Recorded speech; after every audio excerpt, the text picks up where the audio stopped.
Salut à toi, je suis Lukman Coulibaly. Ici, nous parlons de développement personnel, de business et de gestion des finances. Alors, si ce sont des thématiques qui t'intéressent, abonne-toi et active la cloche de notification pour être au courant de toutes nos publications. Les amis, aujourd'hui, nous allons changer de cadre, nous allons changer de format. Parce qu'aujourd'hui, si Dieu le veut, je vais vous dresser le portrait philosophique de Gai Maito, un personnage des œuvres Naruto et Naruto Shippuden du mangaka Masashi Kishimoto. Gai a une personnalité très ouverte.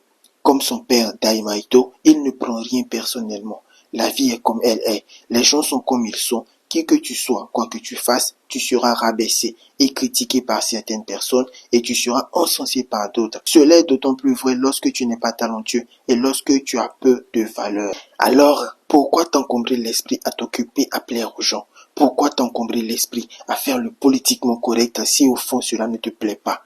Gai est un adolescent, c'est-à-dire un adulte avec un comportement d'adolescent et il l'assume. Il a un style vestimentaire douteux et il s'en fiche. Gai n'est pas très intelligent comparé à la plupart des Jonin, c'est-à-dire des ninjas de haut niveau, et il le sait et il l'assume.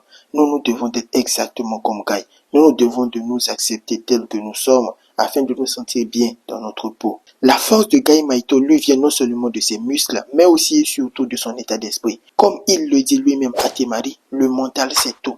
Il ne prend rien personnellement et quand on le critique, avec le sourire, il répond « Merci pour votre encouragement ».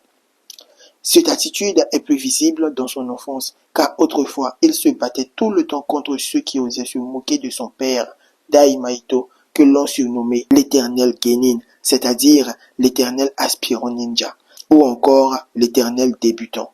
Pourquoi? Parce qu'il n'avait jamais réussi à passer l'examen de sélection des Chunin pour devenir un ninja confirmé. Cette manière de faire ce mental à toute épreuve lui vient certainement de son père qui lui a enseigné l'art du détachement émotionnel, l'art de ne rien prendre personnellement, l'art de sourire face à n'importe quelle moquerie et l'art d'ajouter un merci pour le compliment à l'endroit des détracteurs, comme s'il voulait dire que vous le croyez ou non, je vais y arriver. C'est une qualité que nous devons de cultiver parce qu'avec une telle façon de faire, nous devenons imperméables à toute négativité extérieure. Nous devenons imperméables à toute barrière extérieure. Par exemple, quand tu as le même état d'esprit que Gai et son père, et que tu as un projet en tête et que tu le communiques aux autres, et qu'ils te disent « tu n'y arriveras pas ». Tu es trop nul, ce genre de choses, ce n'est pas pour toi. Ou encore, tu n'as pas le niveau, alors tu prendras leur tentative de découragement ou de rabaissement comme un carburant pour aller plus loin. Leurs mauvaises ondes ne t'affecteront pas. Au contraire, ils te boosteront davantage et te pousseront à donner 200% de toi-même comme qui? Comme Gai Maito. Comme qui? Comme Dai Maito, le père de Gai. Parce qu'avec un tel état d'esprit, on ne peut qu'atteindre notre plein potentiel. Gai est plein d'énergie, mais son énergie n'est pas tournée vers l'extérieur à jalouser, à critiquer.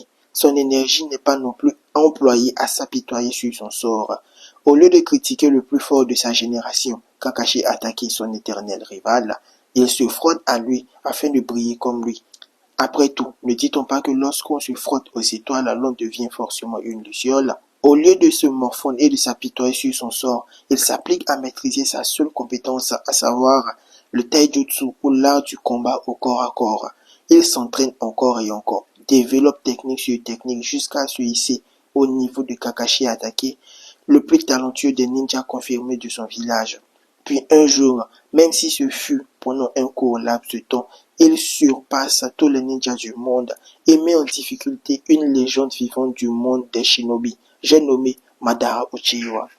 Tant et si bien que ce dernier affirme la phrase suivante: l'enfoiré, il a failli me buter. Ce qu'il faut retenir ici, c'est que peu importe ton niveau, tes atouts, peu importe si tu es doué ou pas, peu importe si tu as les moyens ou pas, et surtout peu importe si c'est trop difficile ou pas, sache que tu peux atteindre n'importe quel objectif si et seulement si tu consens à faire les efforts nécessaires pour y arriver. Car comme le dit Rock Lee, l'élève favori de Gai Maito, les efforts finissent toujours par payer. C'est la fin de cette vidéo. Si elle t'a plu, lâche un pouce en l'air et dis-moi en commentaire si ce format te plaît afin que je te dresse le portrait philosophique de d'autres personnages. Merci et prends soin de toi.